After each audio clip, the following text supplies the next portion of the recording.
Hi folks, Slick Slices here. Now, this is the fourth in this series of knives that have been lent from a collector of high-end knives that lives quite close to me. And this one is the first Cheburkov that I've ever seen. I've seen them obviously on YouTube and so forth. I've never seen one in the flesh. I've never handled one before. And these are Russian knives. Some people will refer to them as budget Cheburkovs. I think that's unfair because these are not budget knives. This is, I don't know if it's quite a full-on custom or a customized knife, but it's certainly not a basic run-of-the-mill knife in any shape or form. This is a very serious high-end knife in and of itself. But that being said, I'm not 100% sold on it actually. Of the 6 knives that I've borrowed to review, this is probably my least favourite.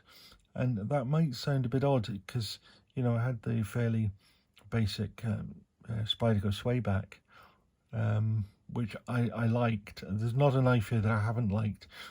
This one is the one that I'm just there's just things about it that just don't quite hang together for me. And I will do a little video comparing it to something else in due course, but I'm just going to look at this in its own right today. I mean, this is a titanium frame lock. Well, I remember it was made in 2022, so it's quite new. That's on the little flipper tab. But I'm going to flip it. One of the things is I have a relatively high failure rate with this knife, and that is partly because it's got a tiny little flipper, and partly it's because I've got terrible hands and I do stupid things like, for example, put my finger across the blade or pressing on the lock bar. But I actually just find this one just a little bit difficult to flick. Now, I gave that a bit of wrist there and it opened without any trouble, so it's not bad. And the very fact I can flick it at all means it's actually not bad. But it's a flipper, little flipper tab. Once it's open, of course, that little flipper tab is quite useful because it's quite small, and it does have a line of jimping, so there is something to get a grip on. And I suspect most people wouldn't have the trouble that I have, but I do have trouble with it. So there's no point in getting away from that. No point in hiding it. Now, obviously, it's got this sort of machined pattern on it, which I rather like. It's rather nice hardware. But the other thing it's got, which is very special, really, it's got a Damascus backspacer and a Damascus clip. Now, I actually quite like just ordinary spring clips if you're going to have a clip because they work well. But honestly, that Damascus is pretty phenomenal. Damascus is basically the equivalent to Damascus steel, but made out of different types of titanium. And the beauty of those is that you can get all these amazing colours out of them. I think by heat flaming them, but I'm not sure if that's the process. But the basic process is that having those different layers of different types of Damascus give you radically different colours. The blues and golds and yellows and so forth, purples. It's phenomenal. I think the colours in the backspacer are probably even better. But having said that, again, I've got to, I hate to criticise something that is so good, but if you have a look in the backspacer, they've actually cut through the backspacer right at the tail of the knife there. You can see right through it. in order to get in and cut out that hole. Now, that would worry me, because if I were to put a lanyard on that, I think there is quite a high likelihood that over time you would catch that lanyard on something and bend that bit of backspace out, or even snap it off. And that would be such a shame, apart from anything else, because these things are really expensive. Timascus is not a cheap thing to buy. So I just don't understand that. I just don't see why they've done it that way. I'd have thought it would have been easy enough to drill it out, and even if you drilled it and filed it, I don't see the need for them to have cut in through the back like that. Maybe there's a reason for it, maybe there's a purpose to it. If there is, I'd like to know. But, you know, there it is. Other than that, it's, you know, it's a well-made knife. Can't get away from that. I don't know if you'll see it inside there, but it's all machined out. Those scales are almost hollow, and that means that you've got a relatively lightweight knife in your hand. For all the fact it's a big, it looks like it could be a big lump of, or big slab of Damascus, but actually, not only is it machined on the front, but as I say, it's well machined out inside for weight relieving purposes. So it makes a very good knife. Your blade steel is M390, and it's bead blasted, and everything about it is just very lovely and nice.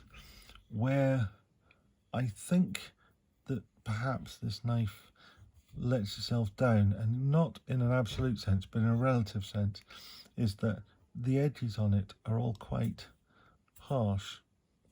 They're not sharp or anything, you're not going to cut yourself, but they're not all beautifully smooth and chamfered. And when I showed these knives to a number of people, just to sort of, you know, what do you think? You know, my wife and some of my friends and relatives, they're just people around the house over the last few days. Of all the knives picked, this is probably the least favourite.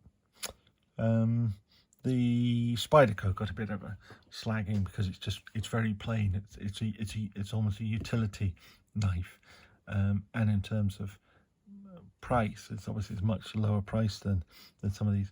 So it's not surprising that you know, people who have no idea what a Cheburkov or a Spyderco means would dismiss that as perhaps not being the most attractive. What was more surprising was the number of people that didn't rate this very highly. I haven't had universal agreement on what's the best knife, but there is one that most people have picked out, and we'll come to that one in the next video. And some people don't like the Rockstead, which they're just wrong. But you know, this is the one that most people picked as being the least attractive of them, and I think it's because it's feel in the hand. It's just not,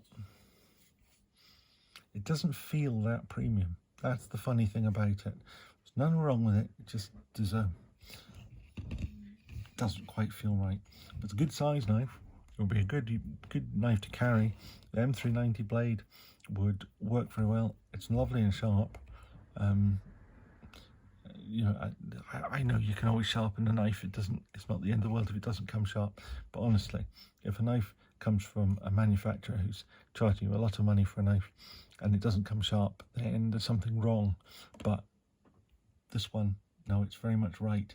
I mean, it's not a polished edge, but it's certainly a very sharp, lightly toothy edge. So it's a great edge for using.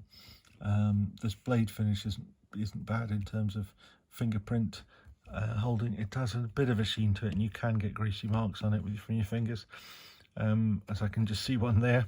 But it's not one of these ones where you're constantly, it's not like the Rockstead where you're constantly wiping fingerprints off it because your finger hovered near it and it took a fingerprint. So it's a good quality knife. Internal lock bar cutout as well, which is a thing I always like, or I dislike it when I don't see it. I don't always notice it. I'm not a big fan of frame locks. I don't think that they're an aesthetically attractive thing, but they do work well, and they can be done well and they can be done badly.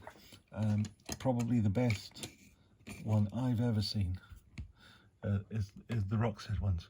You almost can't see the cut edge at all. This one is of the good backed. It's not as perfect as the Rockstead, but it's a nice, attractive looking thing. You've got a lock bar insert, which I take it acts as an over travel. Yeah, I'm not sure it does actually. No, I don't think it does. I don't think it does have an over travel. I think it's just a lock bar insert, which obviously stops the titanium wearing faster against the steel, which is quite good. I do notice that the lock bar insert is slightly shorter than the